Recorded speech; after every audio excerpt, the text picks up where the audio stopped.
సినిమాకు పెద్దగా promote చేయకపోయిన mouth talk తోనే 120 కోట్ల గ్రాస్ 60 కోట్ల షేర్స్ ని కలెక్ట్ చేసింది టిల్లు స్క్వేర్. ఇప్పటికి కూడా వీకెండ్ వస్తే మినిమం ₹1 కోటి కలెక్ట్ చేస్తుంది. గీత గోవిందం పేరు మీద ఉన్న రికార్డులని బ్రేక్ అవుతుందని స్టార్ బాయ్ సిద్ధు అనుకున్నాడు.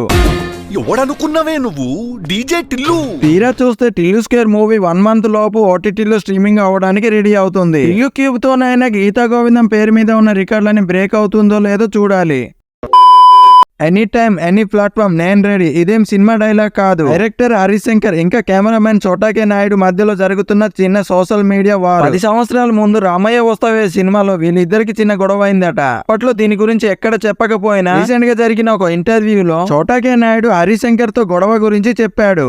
హరీష్ శంకర్ డైరెక్టర్ ఉన్నాడు, రామయ్య వస్తావే చేశారు. యాంకర్ అడగకుండానే నా వరస్ట్ ఎక్స్పీరియన్స్ రామయ్య వస్తావే సినిమా అంటూ హరీష్ శంకర్ ని ట్యాగ్ చేసి చెప్పడంతో అందుకు హరీష్ శంకర్ కూడా రిప్లై ఇచ్చాడు. ఏ టైం అయినా ఏ ప్లాట్ఫామ్ అయినా చూసుకుందామని చిన్న సినిమా డైలాగ్ ని ట్వీట్ చేశాడు. ఇప్పుడు జరిగిన దాన్ని ఇప్పుడెందుకు మాటలతో గొడవ పడుతున్నారో వాళ్ళకే తెలియాలి.